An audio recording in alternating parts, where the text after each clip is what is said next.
Hello and welcome to the show today. My guest is a maker of a TimeSplitters Machinima series, and he's here today, of course, to talk about his show. Let's go to a clip now to see a piece of his work. It's Maria, isn't it? Maria? Maria? The only Maria I know is Maria Chavez. That's who I'm talking about, you jackass. Oh, well, no, it's not her. Oh, your God! What's that thing behind you? You think I'm falling for that? Tell me what Chavez is up to. It's hideous. I think I'm going to be sick. Good God, man, you're committed to this, aren't you? Fine, I'll look. Hello, Mr. Wellington. About that raise I was asking for? Oh, hello, Fred. Gotta stop falling for that. Gotta love it, folks. Ladies and gentlemen, Seth Webber. Thank you for coming on the show. Thanks for having me. Now, of course, first things first, what got you into writing Machinima? I think it was the first time I saw Red vs. Blue. Woohoo! Yeah, I watching the first and second seasons of that. As I sort of showed it to friends, and I saw it over and over again, I started to break down how they were doing it. And it really didn't seem that hard to me. So I thought, hey, that would be a good way to tell a story. So I started thinking about what best way I could do it, or what story I wanted to tell, and started writing the first draft of what became the first 7 episodes, because originally I was thinking to try to do it in a full 21, 22-minute TV style episode, which later ended up getting broken up into smaller pieces. Now, also, all the games that are like mostly associated with Machinima, like Halo, World of Warcraft, and Garry's Mod, you took a different route and picked TimeSplitters. Why is that? Well, since we realized that once we started looking around the internet and realized that all those other games were fairly well represented as far as Machinima goes, we decided to look in other places to see what other engines we could use, especially after we had sort of made the decision that we were going to do a comedic soap opera. So we were looking for different number of characters, different locales, stuff like that. And originally, we had an idea of trying to use Killzone, and we thought it may be funny for everyone to look exactly the same, so you have a lot of confusing, like people giving large monologues to people who aren't really the people they think they're talking to. But we realized that joke would probably get old pretty fast, so we, my friend recommended TimeSplitters, and that was actually before Future Perfect even came out. That's sort of how long that we had been kicking around the idea, and we started messing around with TimeSplitters 2 to see what we could do, and we made a little short that actually the only copy of it, I think, got lost. Someone else has it, but just to sort of test what we could do, so we made a little short in TimeSplitters 2, and it turned out really well, and we figured out a lot of things, and right as I was sort of getting ready to go into production with TimeSplitters 2, Future Perfect came out, so we threw on the brakes and proceeded to unlock everything in the game so that we would have everything to use when we came to production, and stuff just got sort of put on the back burner here and there, and I think it was maybe 2 years later, 2007, that we actually pushed forward into making the series. Now, what is the actual hardest part for you for making this type of series?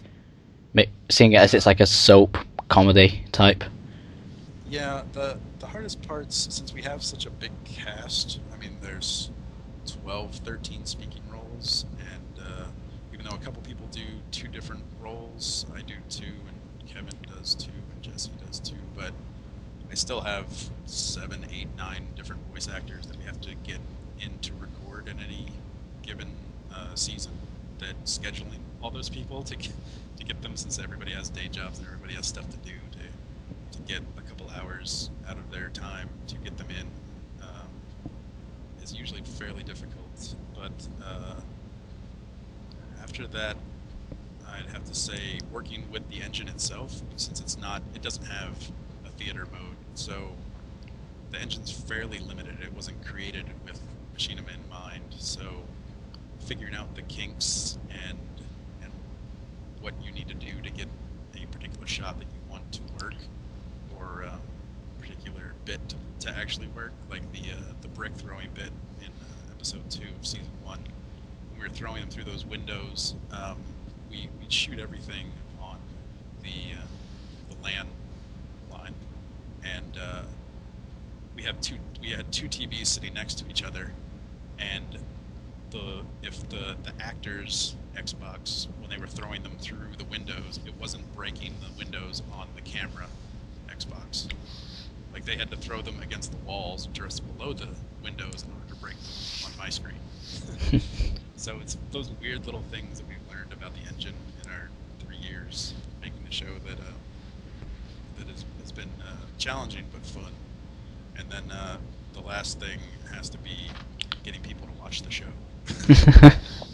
Just because, I don't know, from our experience, it's very difficult to get any sort of following when you're not one of those big games, because they have a built-in core audience that's completely rabid. And I mean, don't get me wrong, TimeSplitters fans are rabid. That's clear from our TimeSplitters 4 video, but there aren't nearly as many as there are World of Warcraft or Half-Life 2 or Halo. So getting out there and like trying to get the word out about the show and doing all of that sort of after release stuff has been also been fairly tedious and difficult. Well, as it actually shows in your channel that you were actually once nominated for an award, I believe.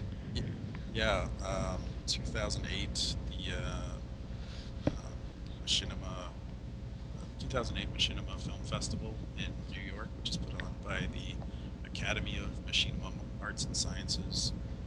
We got nominated for Best Series, which was very cool. So we went up there and hung out and met a lot of people that make some really cool stuff. We met the Lit Fuse Films guys, and met Santos, and some people that work at BioWare, because they were getting honored for their the cinematic design stuff that they do. So yeah, it was a really cool experience. We didn't win, but it was cool to be amongst that group. Well, personally, I think you were robbed.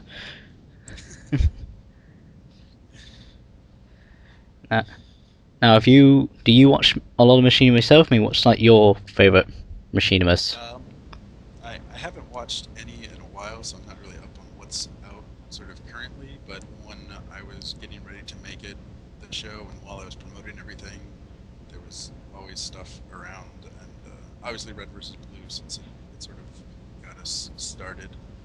But the one that I always love to promote, that I saw you did an interview with the guy who made it, which makes me very happy, is Forecast, because like of all the Halo series out there, that show is definitely the most unique and deserves people to watch it than like just Spartans fighting each other. Like, that one actually has a great premise, and it's really well done. So that's the one that I would definitely recommend to anyone out there who hasn't seen it.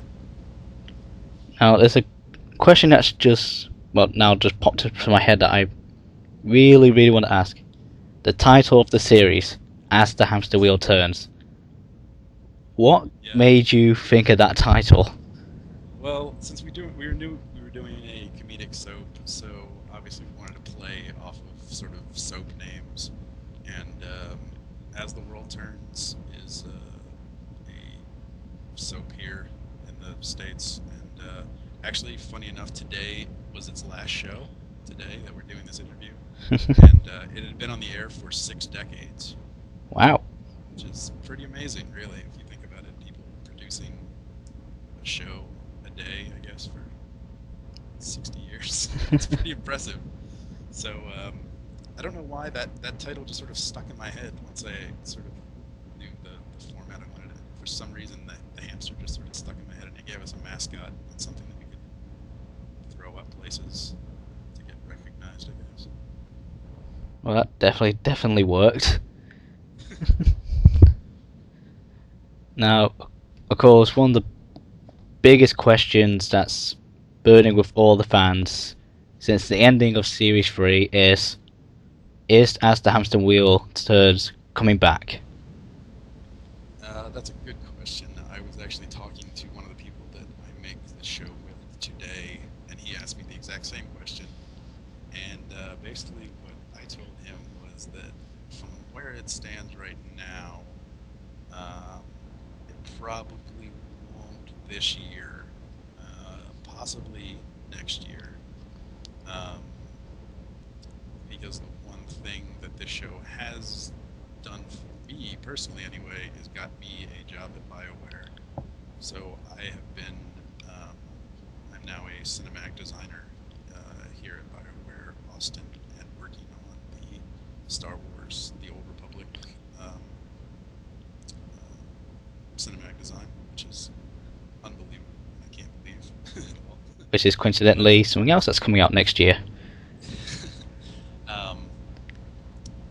So, if anything were to happen, we would probably look toward next year. But one of the other downfalls is that one of our main voice actors moved away, so we're not exactly sure how we're going to go about dealing with that. But I don't really want to give out who that was as to whether or not we would get him back or not. But it was a loss for us. But we have ways around it. We really have season 4 planned out. So we really just would have to sit down and just actually do the work. But yeah, I wouldn't expect anything until at least next year.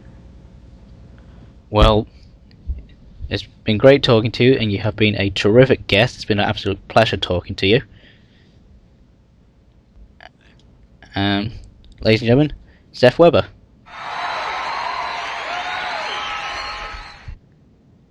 I'm in Caboos15. Thank you very much for watching. Catch you next time.